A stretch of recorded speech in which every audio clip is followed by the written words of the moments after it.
அயோத்தி மாதிரி ஆகக்கூடாதுங்கிறதுக்காக தடை பண்ணானா? அதான் ஆரம்பம். 22ஆம் தேதி முருகரை கையில் எடுத்திருக்கிறோம். 2026 தமிழ்நாட்டே கையில் எடுக்கும். கோயிலுக்குள்ள பாரதிய ஜனதா கட்சி கொடியோட போறாங்க. ஜெய் ஸ்ரீராம்னு அங்க வந்து அவங்க முழக்கம் பண்றாங்க. முருகன் கோயில்ல போய் ஜெய் ஸ்ரீராம். ஆனாலும் முருகன் கோயிலுக்கு போனாலும் முருகன் பக்தி வர மாட்டேங்குது.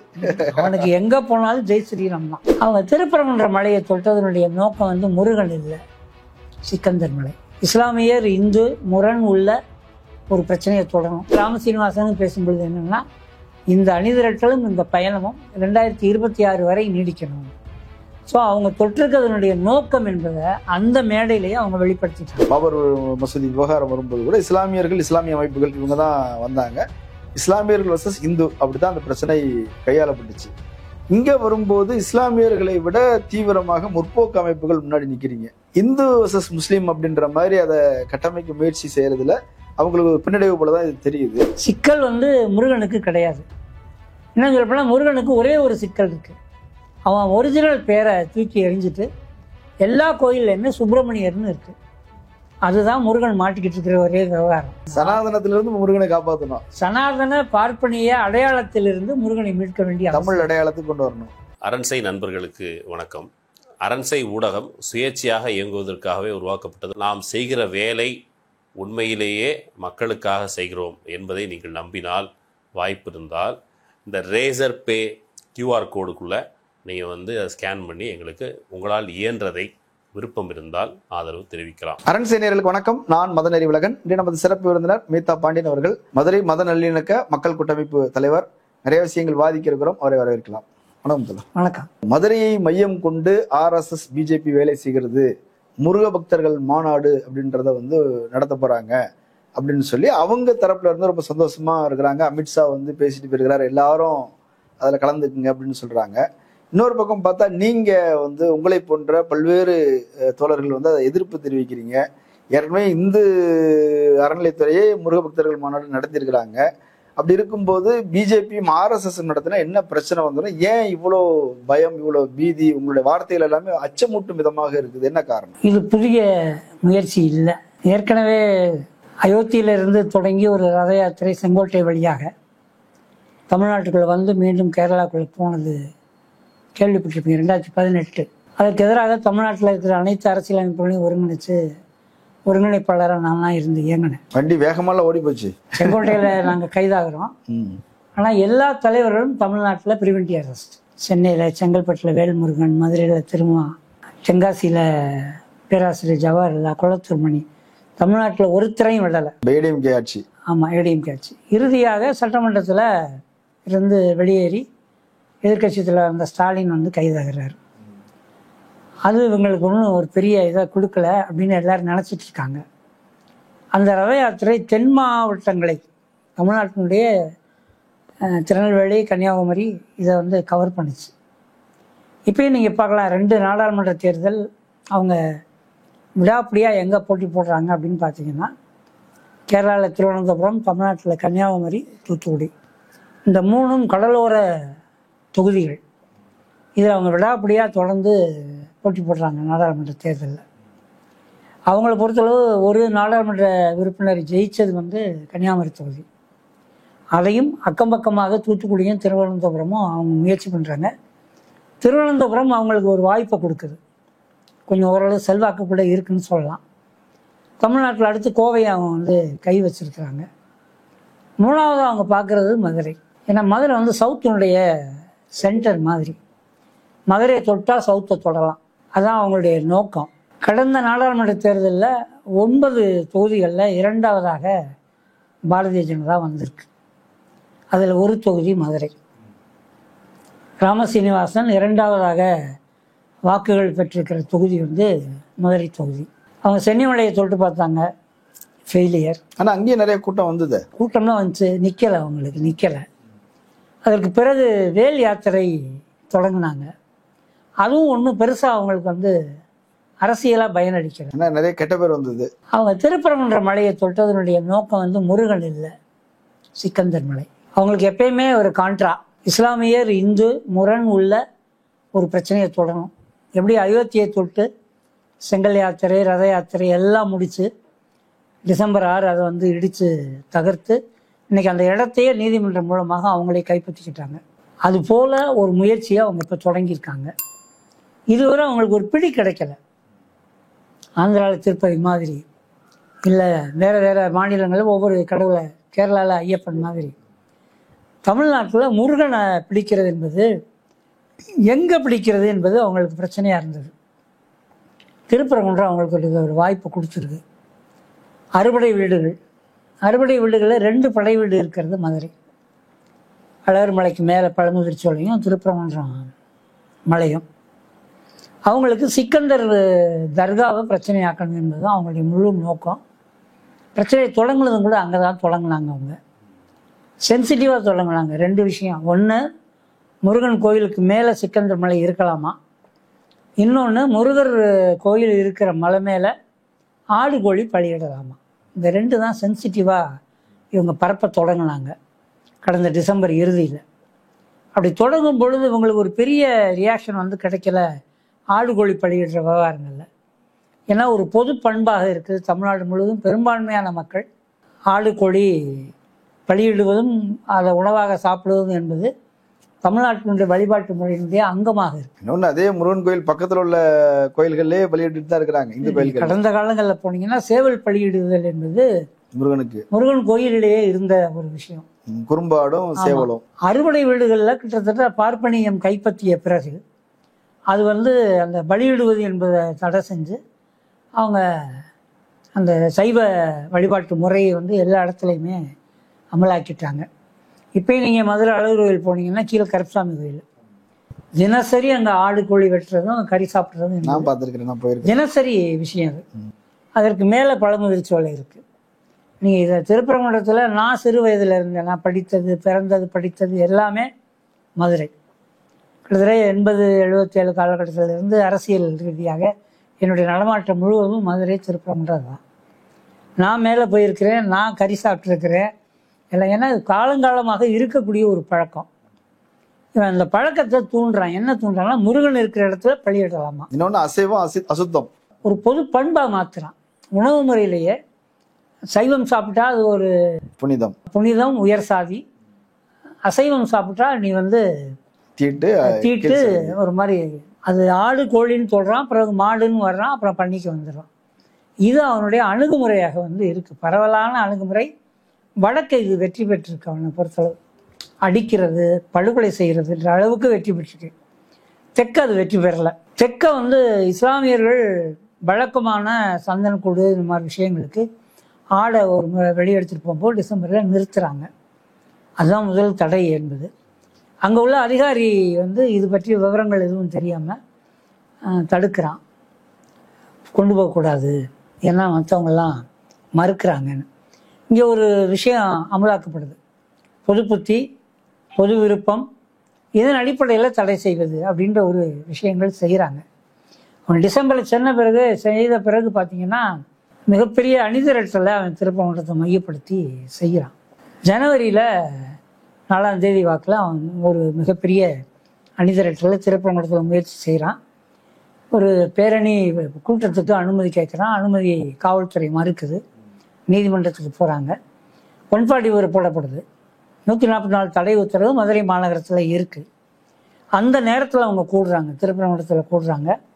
கோயிலுக்குள்ளே பாரதிய ஜனதா கட்சி கொடியோட போகிறாங்க. ஜெய் ஸ்ரீராம்னு அங்கே வந்து அவங்க முழக்கமிடுறாங்க. முருகன் கோயிலில் போய் ஜெய் ஸ்ரீராம் உள்ளுக்குள்ளேயே சன்னதி போகிற வழியிலேயே முழக்கமிட்டுக்கிட்டு பிஜேபி கொடியை கையில் வச்சுக்கிட்டு அவங்க வெளியே வராங்க. ஆனாலும் முருகன் கோயிலுக்கு போனாலும் முருகன் பக்தி வர மாட்டேங்குது. அவனுக்கு எங்கே போனாலும் ஜெய் ஸ்ரீராம் தான். அவனுக்கு அது பழகி போச்சு. அவனுக்கு இங்கே முருகனை சொல்லுங்கடா அரசியல் பண்ணுறதுக்குன்னு அவங்களே சொல்லி கொடுத்தா கூட அவனுடைய இயல்பான முழக்கமாக எது இருக்குன்னா ஜெய் ஸ்ரீராம் தான் இருக்குது. அங்கே சிலரை கைது செஞ்சாங்க. அங்கங்கே மண்டபங்களை லேசாக அடைச்சி வச்சாங்க. நீதிமன்றம் முதல் முறையாக பார்த்தீங்கன்னா மிகப்பெரிய விவாதங்கள் நடக்குது. அரசு வழக்கறிஞர்கள் வந்து அனுமதி கொடுக்கலாம்ன்ற மாதிரியான ஒரு நிலை எடுக்கிறாங்க. மதுரையில் 144 தடை உத்தரவு இருக்கும் பொழுதே அந்த கூட்டம் என்பது நடக்குது. அந்த மேடையில் 2 பேர் நிற்கிறாங்க. இந்து முன்னணி சார்பான நிகழ்ச்சி. ஆனால் மேடையில் இருக்கிற 2 பேர் யாருன்னா எச் ராஜாவும் ராமசீனிவாசனும்.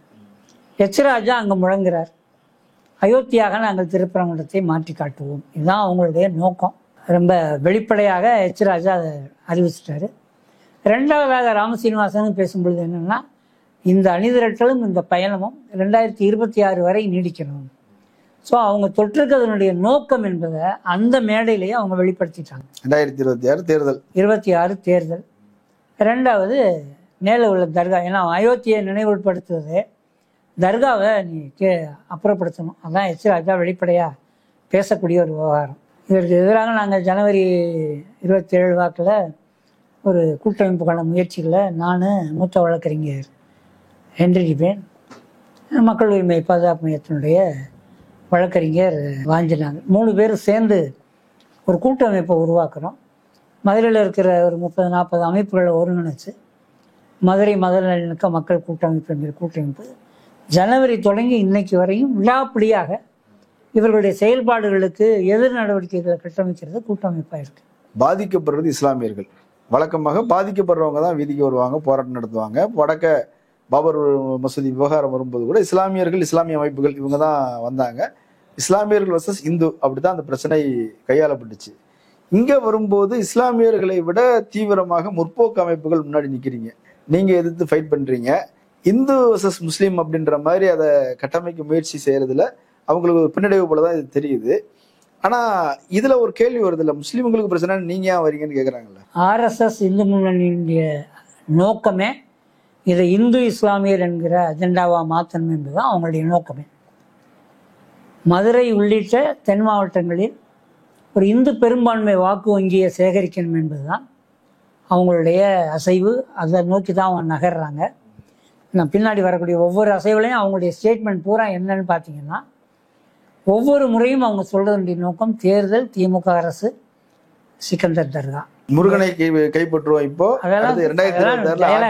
கோட்டையை இவங்க யாரு கைப்பற்றுறதுக்கு? அறுபடை வீடுகளை பொறுத்தளவு வைகாசி விசாகம், தைப்பூசம், இந்த முந்தா நாளுக்கு சஷ்டி நாளைக்கு வருதுன்னு நினைக்கிறேன், சஷ்டி, இதில் லட்சக்கணக்கான மக்கள் கூடுறாங்க, நடைபயணமாக போகிறாங்க, காவடி எடுக்கிறாங்க, வேல் குத்துறாங்க, அளவு குத்துறாங்க. இது ஒவ்வொரு ஆண்டும் பல நாட்கள் இது நடந்துட்டுருக்கு. முருகனை காப்பாற்ற வேண்டிய அவசியத்தில் முருகன் எந்த பாதிப்புலையும் மாட்டிக்கலை. இப்போ சிக்கலில் மாட்டியிருக்கிறது சிக்கந்தர் தர்கா தான். சிக்கல் முருகனுக்கு கிடையாது. என்ன சொல்லப்போனால் முருகனுக்கு ஒரே ஒரு சிக்கல் இருக்குது. அவன் ஒரிஜினல் பேரை தூக்கி எறிஞ்சிட்டு எல்லா கோயில்லையுமே சுப்பிரமணியர்னு இருக்குது. அதுதான் முருகன் மாட்டிக்கிட்டு இருக்கிற ஒரே விவகாரம். முருகனை மீட்கணும் அப்படின்னா சனாதனத்திலிருந்து முருகனை காப்பாற்றணும். சனாதன பார்ப்பனிய அடையாளத்திலிருந்து முருகனை மீட்க வேண்டிய தமிழ் அடையாளத்துக்கு கொண்டு வரணும். தமிழ் கடவுள் முருகனை நாங்கள் காப்பாற்றுறோம்னு அவங்க அறிவிக்கிறாங்க. தமிழ் கடவுள் முருகனுக்கு எந்த கோயில்லையும் தமிழில் அர்ச்சனை என்பது கிடையாது. அவங்க ஒரு போர்டு போட்டிருப்பான், போராட்டங்களுக்கெல்லாம் பிறகு தமிழிலும் அர்ச்சனை செய்யப்படும் போட்டிருப்பான். சமஸ்கிருதம் தான் இன்றைக்கும் பிரதானமாக அர்ச்சனை செய்யப்படுது. சீமான் போனா கூட சமஸ்கிருதத்துல அர்ச்சனை பண்றாங்க. யார் போனாலும் சரி சமஸ்கிருதம் தான். இவர்களை பொறுத்தவரை இப்ப மாநாடு கூட்டுறாங்களே, மாநாட்டுல தமிழில் அர்ச்சனை செய்யணும்னு தீர்மானம் நிறைவேற்ற போறாங்களா? கிடையாது. ஏன்னா இவங்க பார்ப்பனியத்தை ஏத்துக்கிட்டவங்க. ரெண்டாவது, அங்க இருக்கிற சுப்பிரமணியர் என்கிற பெயரை முருகன் பெயர் மாற்ற சொல்லி ஏதாவது அவங்க சொல்ல போறாங்களா? அது கிடையாது. அனைத்து சாதியினரும் அர்ச்சகர் ஆகலாம்னு ஒரு நீண்ட நெடிய போராட்டம் நடந்துட்டு இருக்கு. பெரியார் காலம் தொட்டு இன்றைக்கு வரையும் நடக்குது. சமீபத்தில் சுப்ரீம் கோர்ட் தீர்ப்பு ஒன்று வந்திருக்கு. ஆகம கோயில்கள் தவிர மற்ற கோயில்களில் நீங்கள் அனைத்து சாதியினரும் அர்ச்சகர் ஆக்கிக்கிங்க, ஆகம கோயில்களில் வைக்காதீங்கன்றான். அப்போ ஆகமம், சனாதனம், இந்து மதம், மனு தர்மம், இது அனைத்து சாதி தமிழர்களுக்கும் அனைத்து சாதி சூத்திரர் பஞ்சமர்களுக்கும் எதிராக இருக்குது என்பது சமீபத்திய சுப்ரீம் கோர்ட்டினுடைய தீர்ப்பாகவும் நிற்கிது. இதுக்கு மாறாக முருகனை காப்பாற்றுவதற்கு இந்த மாநாடு என்ன செய்ய போகுது அப்படின்னு பார்த்தா ஒன்றும் கிடையாது. 3 மாதங்களுக்கு மேலே தமிழ்நாடு முழுவதும் சுவர் எழுத்து, ஃப்ளக்ஸு, போர்டு எல்லா இடத்துலையும் எழுதியிருக்கிறாங்க. நீங்கள் என்ன வேணால் சொல்லிக்கிங்க, நாங்கள் முருக பக்தர்கள், நாங்கள்லாம் கூடி முருகனை வழிபட போகிறோம், முருக பக்தர்கள் ஒன்று சேர்ந்து நாங்கள் கொண்டாட போகிறோம், உங்களுக்கு என்ன பிரச்சனை இருக்குது? அறுபடை முருகனையே நாங்கள் ஒரே இடத்துல கொண்டு வர போகிறோம், அங்கே சிலை பிரதிஷ்டை செய்ய போகிறோம், பூஜை செய்ய போகிறோம், எல்லாருக்கும் பிரசாதம் கொடுக்க போகிறோம், பக்தர்கள் நாங்கள் ஒன்று சேர்ந்து கொண்டாடிக்க போகிறோம், உங்களுக்கு என்னன்னு கேட்குறாங்க. எங்களுக்கு எந்த பிரச்சனையும் இல்லை. சித்திரை திருவிழா நடந்தது, எங்களுக்கு ஏதாவது பிரச்சனை இருந்துச்சா? தேர் திருவிழா நடக்குது மதுரை, அதே மதுரையில் சைவ விழாவாக மீனாட்சி அம்மன் திருவிழாவும் வைணவ விழாவாக அழகர் கோயில் திருவிழாவும் கிட்டத்தட்ட 20 நாட்கள் நடக்குது. 10 நாட்கள் அழகர் கோயிலேருந்து வர்றாங்க, 10 நாட்கள் மதுரை நான் நகரத்தினுடைய மையப்பகுதியில் பிறந்தேன். இது யாரும் எங்கேயும் தடை செய்யலை. இந்த விழாக்களில் எங்கும் சிறு கலவரம் கூட கிடையாது. இந்த விழாக்களில் எங்கும் அரசியல் பேச மாட்டாங்க. 2026 தேர்தலை பார்ப்போம், திமுகவை விரட்டுவோம், பெரியாரை முறியடிப்போம், இப்படி எந்த முழக்கத்தையும் நீங்கள் சித்திரத்தில் வைகை ஆற்றுல பார்க்க முடியாது, மதுரையினுடைய மாசி வீதிகளில் பார்க்க முடியாது. விழா ரொம்ப அருமையாக நடக்கும். இன்னும் சொல்லப்போனால் மேல் மாசி வீதி தெற்கு மாசி வீதியில் வரும் பொழுது பள்ளிவாசல் முன்னாடி குளிர்பானங்கள் வச்சு வரக்கூடிய பக்தர்கள் கோடை காலத்தில் வர்றதுனால எல்லாருக்கும் குளிர்பானம் கொடுப்பாங்க. இந்த திருவிழாவில் பார்த்தீங்கன்னு சொன்னால் மீனாட்சி அம்மனோட வரக்கூடிய ஐயர் கீழே இறங்கி அந்த மாலை எடுத்து அங்கே இருக்கிற ஹாஜியாருக்கு அந்த மாலையை போடுற அளவுக்கு ஒரு ஐக்கியமான மதுரை. மத நல்லிணக்கம் ஏற்கனவே நிலவக்கூடிய மதுரை. மாலை ஹாஜியாருக்கு போகுது, மீனாட்சி அம்மனுடைய மாலை. மீனாட்சி அம்மனுடைய மாலை எடுத்து போடுறாங்க. அவர் வாங்கிக்கிறாரு. அவர் நான் இஸ்லாமியன் வாங்க மாட்டேன்னு அவர் சொல்லலை. இஸ்லாமியர்கள் நீங்கள் கொடுக்குறீங்க மோரும் குளிர்பானமும் நாங்கள் வாங்க மாட்டோம்னு அவங்க சொல்லலை. இது இன்னைக்கு நேரத்தில் இல்லை, மிக நீண்ட காலமாக இருக்கக்கூடிய பழக்கம். திருப்பரங்குன்ற மலையில் சிக்கந்தர் தர்காவை பார்க்குறீங்கன்னா சிங்கமுனரி போனீங்கன்னு வச்சுக்கோங்க, அங்கே இருக்கிற கோயிலில் பரம்புமலை கோயில் இருக்குது, அது மேலே நீங்கள் பார்க்கலாம். இன்னொரு கோயில் இருக்குது, புதுக்கோட்டை மாவட்டத்தில் ஒரு கோயில் இருக்குது. சிக்கந்தர் தர்காவை விட பெரிய பள்ளிவாசல் ஒன்று அந்த மலை மேலே இருக்குது. இவன் இங்கே தொட்டான்னா பையன் ஒன்றா தொடுவான். என்ன இவனுக்கு ஒரு வாய்ப்புனா, முருகனும் சிக்கந்தரும் ரெண்டும் ஒரே இடத்துல இருக்கிறாங்கன்றதான் இவனுக்கு வாய்ப்பு. இதில் நமக்கு எங்கேயுமே தடை இல்லை. இந்த திருநெல்வேலியில் தேர் திருவிழா நடக்குது, விழாக்கள் நடக்குது. தமிழ்நாடு முழுவதும் கோயில் விழாக்கள் நடக்குது. திருச்செந்தூரில் சூரசம்ஹாரம் நடக்குது. கூடாதுன்னு யாராவது எங்கேயாவது போய் தடை கேட்டிருக்குமா? காவல்துறை அணுகணுமான்னா இவங்க அரசியலுக்காக தான் செய்வோம் என்பதை வெளிப்படையாகவே பேசுகிறாங்க. முருகனை அரசியலுக்கு பயன்படுத்துவது, கடவுளை அரசியலுக்கு பயன்படுத்துவது, தங்களுடைய அரசியல் அதிகாரத்திற்காக மக்கள் நல கோரிக்கைகளை எதையுமே முன்வைக்காமல் வெறுமனே கடவுளை காப்பாத்துறேன், முருகனை காப்பாத்துறேன் இப்படி சொன்னா மக்கள் ஆதரிச்சிடுறாங்களா? மதுரை மக்கள் ஆதரிக்கிறாங்களா? மதுரையில் நிலவரம் என்ன? தமிழ்நாட்டில் இது செல்லுபடி ஆகாது. அவங்க செல்லுபடி ஆகலைன்றதுக்காக தான் இப்படி ஒன்றா தொடுறாங்க. அதே திருப்பரங்குன்றத்தில் இருக்கிறவங்கள்ட்ட நிறைய பேர்த்த நேர்காணல் ஒரு முதல் கட்டம் போனாங்க, எல்லாருமே போனாங்க. நாங்கள் வழக்கமாக அங்கே போவோங்க, தர்காவில் சாப்பிடுவோம். இங்கேருந்து ஆடு கொண்டு போகிறது மட்டும் இல்லை, இந்த விறகெல்லாம் இருக்கு இல்லையா, அதெல்லாம் திருப்பரங்குன்றத்தில் வாழக்கூடிய மக்கள் தான் மேலே கொண்டு போவாங்க. நாங்கள் அங்கே இருந்து சாப்பிட்டுட்டு தாங்க வருவோம். நாங்கள் எப்படின்னா காவை காக்கிற காவலர்களே அங்கே சாப்பிடுவாங்க, எல்லாருமே சாப்பிடுவோம். எங்களுக்குள்ள அந்த வித்தியாசம் இல்லை. யாரோ வெளியிலேருந்து ஏதோ தகராறு பண்ணுறாங்க, இதுதான் தொடக்க நிலை. யார் யாரெல்லாம் நேர்காணல் கொடுத்தாங்களோ அவங்க வீடுகளுக்கு போய் இந்து முன்னணி, விஸ்வ இந்து பரிஷத், நீங்கள் எப்படி இதை பேட்டி கொடுக்கக்கூடாது என்பதை மிரட்டிட்டு வந்தாங்க. நானே ஒரு ரவுண்டு வர்றேன் திருப்பரங்குன்றத்தில், மீடியாவில் இருந்து ஒரு கடவாசலில் நிற்கிறாங்க. என்ன நேர்காணல் எடுக்க போகிறீங்களா அப்படின்னு ஜாலியாக கேட்குறேன். சொல்லுங்கம்மா அப்படின்னு. இல்லை அவங்க கலர் பிடிக்க வந்திருக்காங்க, நான் கொடுக்கலன்றாங்க. இந்த அச்ச உணர்வை இவங்க உள்ளே இறங்கி உருவாக்குறாங்க திடீர்னு.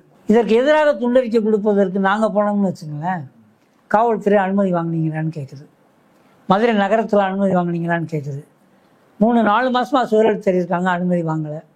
மதுரையினுடைய நிலையை பொறுத்தளவு பக்தர்கள் இங்கே போகிறதில்ல. பக்தர்கள் பழனிக்கு போவாங்க, பக்தர்கள் திருப்பரங்குன்றம் போவாங்க, பக்தர்கள் திருச்செந்தூர் போவாங்க. பக்தர்கள் இங்கே போகணும்னு அவசியம் இல்லை.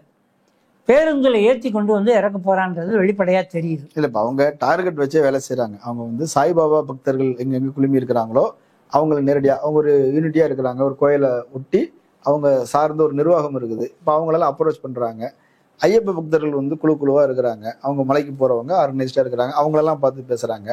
முருக பக்தர்கள் இந்த மாதிரி குழுவாக போகக்கூடியவர்கள் இருக்கிறாங்க, அவங்கள பார்த்து பேசுகிறோம் அப்படின்றாங்க. ஓம் சக்தி கோயிலுக்கு போகக்கூடியவங்க, மேல்மருவத்தூர் போகக்கூடியவங்க, அவங்க மன்றம் வச்சிருக்கிறாங்க, அவங்கள அப்ரோச் பண்ணி அவங்கள வாங்கன்னு கூப்பிடுறாங்க. இப்படி பல வகையில் உள்ளவர்களையும் கூப்பிட்டு நாங்கள் முருக பக்தர்களாக மாத்துறோம், முருகனுக்கு தானே இதில் பெருமை, நீங்க ஏன் இதுல கவலைப்படுறீங்க, சக்தி வழிபாடு செய்யறவங்களையும் முருகனை பார்க்க கூப்பிடுறோம், சாய்பாபா பக்தர்களையும் முருகனை பார்க்க கூப்பிடுறோம். இது நல்ல விஷயம் தானே, தமிழ் கடவுளுக்கு பேரும் புகழையும் உருவாக்குறது தான் நாங்கள் செய்யறோம், பெருமைப்பட தானே செய்யறோன்றாங்க. ஒரு அரசியல் கட்சியோட வேலையா? இந்து முன்னணி தானே செய்யும். இது அரசியல் கட்சியோட வேலையான்றதான் எங்க கேள்வி. இந்து முன்னணி தொடர்ந்து ராமகோபாலன் காலத்துல இருந்து நிறைய செய்யறாங்க. ராமகோபாலனுடைய கூட்டம் எங்கெல்லாம் நடக்குதோ அங்கெல்லாம் இஸ்லாமிய சமூகத்தையும் கிறிஸ்தவ பாதிரிமார்களையும் கிண்டல் செய்வது, கேலி செய்வது, விமர்சிப்பது மட்டும்தான் அந்த மேடையினுடைய அங்கமாகவே இருக்கும். இன்னும் நீங்கள் திமுக மேடையை பார்க்குறோம், அண்ணா திமுக மேடையை பார்க்குறோம், காங்கிரஸ் மேடையை பார்க்குறோம். எந்த மேடையிலையாவது மத பிரச்சனையை மையப்படுத்தி ஒரு நீண்ட பேருரைகளை யாராவது ஆற்றாங்களான்னு போய் விசாரிச்சிங்க. அங்க மக்கள் பிரச்சனைகளை பேசுவாங்க, அரசியல் பிரச்சனை பேசுவாங்க. இல்லாட்டி இந்த கட்சி அந்த கட்சியை திட்டுவாங்க, இந்த தலைவர் அந்த தலைவரை திட்டுவாங்க. அரசியலே பேசலைன்னா கூட அவங்களுக்கு அரசியலே அதுவாக மாறி போச்சு இன்னைக்கு தமிழ்நாட்டில். ஆனால் ஒரு மேடைன்னு போட்ட பிஜேபி மேடைக்கே வந்தீங்கன்னா கூட எடுத்த உடனேயே பார்த்தீங்கன்னா மாற்று மதத்தினரை வெறுப்பை கொட்டுறது. நீங்கள் 1990 தொடங்கின இந்த வெளிப்படையான அரசியல், இதுக்கு ஒரு 100 ஆண்டு கால வரலாறு இருக்குது. 1925 தொடங்கின ஆர்எஸ்எஸ் தொடர்ச்சியாக முயற்சித்து இஸ்லாமிய வெறுப்பை பரவலாக்கி, இஸ்லாமியர்களை பார்த்தாலே அவர்களை தீவிரவாதிகள் என்ற ஒரு பொது புத்தியை உருவாக்குவதற்கு இல்லையா, அந்நியப்படுத்துவதும் தனிமைப்படுத்துவதும் என்கிற ஒரு அரசியல் பரவலாக நடந்துச்சு. 90லேருந்து நீங்கள் பார்த்தீங்கன்னா அயோத்தி மசூதி, இதற்கு செங்கல் அங்கே என்ன கிடைக்காதான், இங்கேருந்து செங்கல் யாத்திரைனா நோக்கம் வேற ஒன்றும் இல்லை. இங்கே இருக்கிறவன கன்வின்ஸ் பண்ணணும், மொபிலைஸ் பண்ணணும், அவனை இதுக்குள்ளே கொண்டாடணும், அதான் நோக்கமே. இங்கேருந்து செங்கல் ஒவ்வொரு ஊரில் இருந்து செங்கல் போகிறது, அப்புறம் ரத யாத்திரை, அதுக்கப்புறம் மசூதி இடிக்கும் பொழுது இராணுவம் உட்பட கைகட்டி வேடிக்கை பார்க்குற நிலைமை. நீண்ட நெடிய விவாதங்களுக்கு பிறகு நீதிமன்றம் அங்கே ராமர் கோயிலெலாம் கிடையாது, இடித்தது தப்பு, இருந்தாலும் பொது விருப்பத்தின் காரணமாக அந்த இடித்த இடத்தை இடித்தவர்களுக்கு ஒப்படைக்கிறோம். ஏன்னா 2014 பிஜேபி அரசாங்கம் மேலே இருக்குது, நீதிமன்றம் அவங்க பிடியில் இருக்குது, அரசு அலுவலகங்கள் அவங்க பிடியில் இருக்குது. குறிப்பாக அதிமுக ஆட்சி காலகட்டத்தில் பிஜேபியோட இந்த நெருக்கமான உறவு, அரசு அதிகாரிகள் நீதிமன்றம் வரை ஆர்எஸ்எஸ்காரர்கள் இறக்கியிருக்கப்பட்டிருக்காங்க. திராவிட முன்னேற்ற கழக ஆட்சி வந்த உடனே அதை களை எடுத்துருக்கணும், அவங்க களை எடுக்கலை. என்ன செய்ய போகிறாங்கன்னு அவங்க இருந்துட்டாங்க. இப்போ நீங்கள் இந்த நிகழ்ச்சிகளில் பூரா பார்த்தீங்கன்னா பழங்காலத்தில் கூடிய முதல் கூட்டமும் 2026 வரை நாம் பயணப்படணுன்ற அறிவிப்போம். அமித்ஷா இப்போ வந்துட்டு போனார். அமித்ஷா வந்தது கட்சி கூட்டத்துக்கெல்லாம் வரல, அவர் மதுரைக்கு வந்ததே இந்த முருகர் மாநாட்டை ப்ரமோட் பண்ணுறதுக்காக தான் அவர் வந்ததே. வேறு என்ன பெரிய நோக்கமும் அவருக்கு கிடையாது. ராமசீனிவாசனை மையப்படுத்தி இந்த தொகுதி பிஜேபி தொகுதியாக மாற்றணும் என்பது அவங்களுடைய நோக்கம். சம்பந்தமே இல்லாமல் ஒரு பச்சை பொய்யை, இந்த கோயபிள்ஸ் பொய்ன்னு சொல்லுவாங்க, அதை சொல்கிறாரு. திருப்பரங்குன்றம் மலை மேலே இருக்கிற சிக்கந்தர் தர்கா வச்சு சிக்கந்தர் மலைன்னு ஆக்குவதற்கு திமுக முயற்சி செய்துன்னு போகிறாரு. திமுக எங்கள் வாயவே திறக்கிறது இல்லை, அவங்க வாயை திறந்து இதை பற்றி பேசவும் இல்லை. இப்படி ஒரு கருத்து அவங்க பேசுனதே கிடையாது. அப்போ எங்கேருந்து இந்தியாவினுடைய உள்துறை அமைச்சராக இருக்கிற அமைச்சர் ஒரு பொய்யை எப்படி மிக வெளிப்படையாக சொல்ல முடியுதுன்னா, அவங்க ஒரு பொய்யை சொல்லி அதை திரும்ப திரும்ப சொல்லி அதை உண்மையாக்குவாங்க. அந்த மலை முழுவதும் ஏதோ பச்சை பெயிண்ட் அடித்த மாதிரி, சிக்கந்தர் மலைன்னு யாரோ கேட்ட மாதிரி நாங்கள் முதல் துண்டறிக்கையே போட்டோம். அது சிக்கந்தர் மலை இருக்குது, இஸ்லாமியர்களுக்கு சிக்கந்தர் மலை. அது பௌத்தர்கள், அங்கே பௌத்த சின்னங்களும் சிலைகளும் இருக்குது, பௌத்தர் மலை. சமணர் சின்னங்கள் இன்னமும் அங்கே இருக்குது, சமணர் மலை. முருகன் இருக்காரு, அது முருகர் மலை. சிவன் இருக்கிறாரு, சிவன் மலை. எங்களுக்கு மொத்தத்தில் திருப்பரங்குன்ற மலை. திருப்பரங்குன்ற மலைன்றதை தவிர வேற எந்த பேர் சொல்லியும் நாங்கள் இதுவரை பேசுனது இல்லை, கூப்பிட்டது இல்லை, யாருமே சொன்னது இல்லையே. இவன் புதுசாக சிக்கந்தர் மலைன்னு ஒன்று ஆக்க பார்க்குறாங்க அப்படின்னு அவன் சென்சிட்டிவாக பரப்புறான். இதை டெல்லியிலிருந்து ஒரு உள்துறை அமைச்சர் சொல்லிட்டு போகிறது தான் வேலைன்னு சொன்னால், இவனுங்களுக்கு அரசியல் பண்ணுவதற்கும் அணிதிரட்டுவதற்கும் மதத்தை தவிர வேறு இங்கே ஒர்க் அவுட் ஆகலை. தமிழ்நாட்டில் நீண்ட நெடிய காலம் கடந்த நாடாளுமன்ற தேர்தலில் ஒரு தொகுதி கூட வர முடியல அவங்களால. என்ன செய்யலான்னு மண்டையை பிக்கிறாங்க. அவர்களுடைய அறிவுஜீவி கும்பல் இருக்காங்க இல்லையா, உட்காடுறான், பேசுகிறான், தொலாவி கடைசியாக அவன் கண்டுபிடிச்சிருக்கிற அந்த இடம் தான் திருப்பரங்குன்ற மலை. தமிழ் அரசியல், தமிழர் அரசியல், தமிழ் தேசிய அரசியல், இதெல்லாம் தேர்தல் அரசியல்ல சீமான் தான் முன்னெடுக்கிறாரு. தமிழ் அடையாளம், முருகன் கோயில் திருச்செந்தூர்ல கூட அவர் இன்னைக்கு 2 நாளைக்கு முன்னாடி கூட்டம் ஒன்று போட்டுருக்கிறாரு. அங்கே ஒரு முருகனுக்கு தமிழ் அரசனை குடமுழுக்கு செய்யணும் அப்படிலாம், அரசனை மணியரசனை சேர்ந்து தமிழில் குடமுழுக்கு செய்யணும் அப்படின்றதெல்லாம் பேசுனாங்க. ஆனா இப்ப இந்த இப்படி ஒரு பிரச்சனை போயிட்டு இருக்கும்போது இதுக்கு எதிராக சீமான் தான் நியாயப்படி அவர் பேசுற அரசியலுக்கு அவர் தான் முன்னாடி நின்று தலைமை தாங்கி ஃபைட் பண்ணியிருந்திருக்கணும். ஆனா அவர் சும்மா சைட்ல அதெல்லாம் ஒன்றும் பிரயோஜனம் இல்லை, அதெல்லாம் எடுக்க முடியாது இப்படி சொல்லிட்டு போயிடுறாரு. கேட்குற கேள்விக்கு பதில் சொல்லிட்டு போறாரு தவிர அவர் இதை ஒரு பிரச்சனையா முன்னெடுக்கிற மாதிரி தெரியலையே. அவங்களுக்கு எது பிரதானமான விவகாரமா இருக்கு அப்படின்னா திராவிட இயக்க எதிர்ப்பு, திராவிட ஆட்சி எதிர்ப்பு, பெரியார் எதிர்ப்பு. இதில் 2 பேரும் ஒன்றா நிற்கிறாங்க. மரியாதைக்குரிய மணியரசன் அவர்களும் சீமானும். நீங்கள் சொன்ன மாதிரி இந்த பிரச்சனையை யார் முன்னெடுத்திருக்கணும் அப்படின்னா ஏற்கனவே மதுரையில் டப்பா கலந்துருச்சு. வெற்றி குமரன் அவற்றிருந்து வேல்முருகன்கிட்ட போயிட்டாரு. அவருக்கு நின்று செஞ்ச எந்த ஊழியர்களும் மதுரையில் பெரும்பாலும் இல்லையா? நிஜமா கிடையாது. வெற்றி குமரன் நின்று செஞ்ச அளவுக்கு, தாக்கு பிடிச்ச அளவுக்கு வேற ஒரு 2 பேர் இருக்காங்க, ஜெயசீலன் போல பேர் இருக்காங்க. தாக்கு பிடிச்சு செய்யறவங்க இல்லை, ஆற்றல் மிக்க ஊழியர்கள் இல்லை, கிடையாது. இன்னொன்னு அவர் ஸ்டேட்மெண்ட் கொடுக்கிறவர் தான். சீமானை பொறுத்தளவு வாய்ச்சவடால் மன்னன் தானே ஒழிய பிரேஸ்மாங்கர் வாய்ச்சவடால் மன்னன். அவரை பொறுத்தளவு ஊக்கமாக உற்சாகமாக எங்க நின்னாரு, இந்த நேற்று மரமேறி இருக்கிறாரு, அவ்வளவுதான். படிக்கட்டு வச்சு ஷோ, ஆமா படிக்கட்டு ஒரு ஷோ, அவ்வளவுதான் செய்வார். திருச்செந்தூர், திருப்பரங்குன்றத்தில் நம்ம 2 பேரும் செல்வாக்கு செலுத்த முடியல. நம்ம 2 அமைப்பையும் அந்த கூட்டமைப்புக்குள்ளேயே இருக்கக்கூடாதுன்ட்டாங்க. உண்மை நிலவு தான். சீமான அமைப்பை கூட்டமைப்புக்கு அழைக்கவே இல்லை, நாங்கள் தயாராக கூடாதுன்னு முடிவு பண்ணிட்டீங்க. இல்லை. தமிழ் தேச பேரியக்கம்ன்ற அமைப்பு தொடக்க காலத்தில் சேர்க்கலாம் நாங்கள் பேசணும். அங்கே வந்த இடத்துலலாம் இவங்க என்ன பேசுகிறாங்கன்னா திராவிடமும் ஆரியமும் ஒன்றுன்னு பேசுகிறாங்க. சரி, இந்த திராவிடமும் ஆரியமும் ஒன்றுன்னு பேசுறதுன்றது யார் பேசுன அரசியல்? அதை ஏன் இவங்க பேசணும்? அங்கே கிட்டத்தட்ட 10க்கும் மேற்பட்ட பெரியார் ஆதரவு அமைப்புகள் இருக்காங்க. திராவிட கழகம், விடுதலை கழகம் இருக்குது, தந்தை பெரியார் திராவிட கழகம் இருக்குது, மக்களதிகார கழகம் இருக்குது, தமிழ் தேச மக்கள் முன்னணி இருக்கு, ஆதித்தமிழர் பேரவை இருக்கு, தமிழ் புலி, இவங்க எல்லாருமே பெரியாரை ஆதரிச்சு விசிக வரைக்கும். ஆமா, விசிக வர அங்க வந்து நின்றுக்கிட்டு திராவிடமும் ஆரியமும் ஒண்ணுன்னு சொன்னா இவங்க வரவிடாதீங்கன்ட்டாங்க. ஓப்பனாவே சொல்லிட்டாங்க, தயவு செய்து அவங்க இருந்தா நாங்க வெளியே போயிடுறோம், அவங்க எல்லாம் இந்து முன்னணியோட இருக்க வேண்டிய ஆளுங்க சொல்லிட்டாங்க. சரி, அதோட விளைவு அவங்க 2 பேரும் திருச்செந்தூர் போயிருக்காங்க. மதுரையில நிக்க முடியல. ஒருவேளை 2 பேரும் சேர்ந்து கூட மதுரையில அவங்க தண்ணி கூட்டம் கூட போடலாம். அவங்க திருச்செந்தூர் போனது நோக்கம் என்னன்னா மதுரையில் இந்த மெயின் பொலிட்டிக்கல் இஷ்யூல அவங்க நிக்க முடியல, ஒதுங்கிடணும். உள்ளூர் தோழர்கள் நிக்க விரும்புறாங்க. ஆனா அவங்க தலைவர் எடுக்கிற அரசியல் நிலைப்பாடு இருக்குல்ல, அது நிக்க வைக்கிறதுக்கு தடையா இருக்குன்றது அவங்களுக்கு இன்னும் புரியல. அதனால இந்த 2 பேர் நினைச்சா இது ஒரு அருமையான வாய்ப்பா இல்லையா? ஆரிய எதிர்ப்பு, பார்ப்பனியம் விழுங்க பார்க்கிறது ஏற்கனவே விழுங்கிடுச்சு. எல்லா மலைகளிலும் நீங்கள் போனீங்கன்னா அந்த கோபுரத்தில் சுப்பிரமணியர் திருக்கோயில் தான் இருக்குமே ஒழிய, இவன் இப்போ எழுதுறானே முருகர் மாநாடுன்னு சொல்கிறான் இல்லையா, முருகர் திருக்கோயில்னு எந்த கோயில்லையும் கிடையாது. அதனால தான் நாங்கள் நிகழ்ச்சிகளுக்கு பூராமே அந்த 3 கோரிக்கையில் 1, இதை முருகர் மலை என, முருகர் கோயில் என பெயர் மாற்றம் செய், சுப்பிரமணியன் இருக்கக்கூடாதுன்று. இப்போ நீங்கள் கேட்ட ஒரு கேள்வி, அவங்க ஏன் செஞ்சா நமக்கு என்ன நட்டம்? இப்படி தான் நினச்சாங்க ராமர் விஷயத்தில். ராமர் அங்கே தான் பிறந்தாருனாங்க.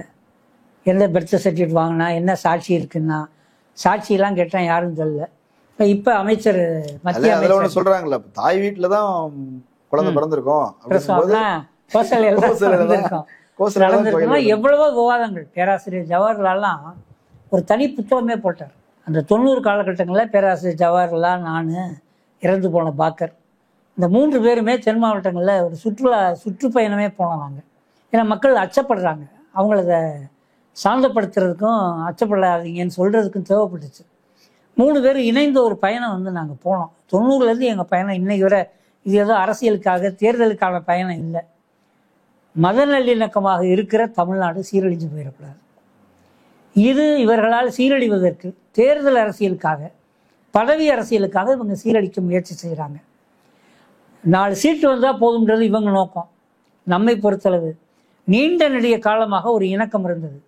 என்ன மச்சான் எப்படி இருக்கீங்க, என்ன சாச்சா எப்படி இருக்கிறீங்க, என்ன சொல்லப்போனால் தென் மாவட்டங்களில் வந்தீங்கன்னா பெரம்பலை கல்லர்களும் இஸ்லாமியர்களும் மாமை மச்சான் தான் உறவு பேசிக்கிடுவாங்க. என்ன பொண்ணு கொடுக்குறியான்னு கேட்பான். என்ன இப்படி கேட்டேன்னு எவனும் கோவப்பட்டதோ சண்டை போட்டதோ கூட கிடையாது. இன்னைக்கு வரை நீங்கள் பார்க்கலாம் இந்த பண்பை. கீழவாசி வந்தீங்கன்னா சந்தன கடையில் வரிசையாக ஒரு கியூ நிற்கும். என்னன்னா பிள்ளைங்க பயந்து போஇருக்குன்னு மந்திரிக்கிறதுக்கு வருவாங்க. கடை சந்தன கடை. அங்கே உள்ள பெரிய பாபா என்ன பண்ணுவார், உட்காந்து குழந்தைங்களுக்கெல்லாம் மந்திரிச்சிட்டு ஒரு பொட்டு எடுத்து, புழுவு பொட்டு எடுத்து எல்லாருக்கும் நெத்தியில் வச்சு அனுப்புவார். குழந்தைங்கள்லேருந்து நாங்கள் பார்த்து வளர்ந்த மதுரை இது. மதுரை இதுக்கெல்லாம் இடம் கொடுக்காது.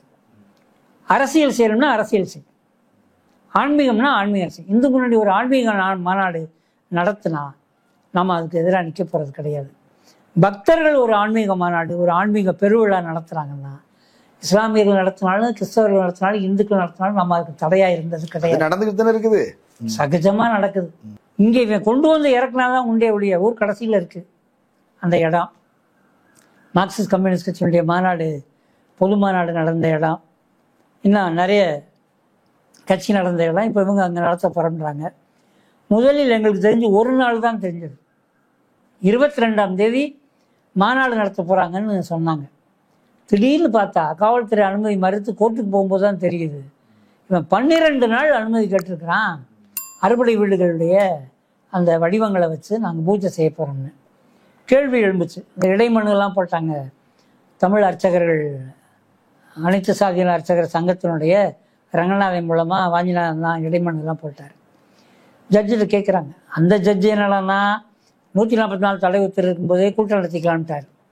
கேட்டால் என்ன சொன்னாங்கன்னா, அன்னைக்கு வந்து கூட்டத்தை அப்படியே நாங்கள் அனுப்புறதுக்காக அனுமதி கொடுத்தோம், இல்லைன்னா அவங்க திரண்டுருவாங்க அப்படின்னாங்க. இந்த இப்போ நீங்கள் திரள்றான், இதுக்கு என்ன அனுமதி கொடுக்கலாம்னா புகழேந்தின்னு ஒரு நீதிபதி அவர் கேட்குறாரு, ஏன் ஜனநாயகம் இல்லையா, நீங்கள் முத்தமிழ் மாநாடு பழனியில் நடத்தலையா, இவங்க நடத்தக்கூடாதா என்று அப்படிலாம் கேட்குறாரு காவல்துறையிட்ட. காவல்துறை என்ன சொல்லுதுன்னா, அந்த 10 நாள் அறுபடை வீடு வடிவங்களை வச்சு நடத்தாதீங்க, மாநாடு நடத்துறதா நடத்திக்கிட்டோம் அப்படின்றாங்க.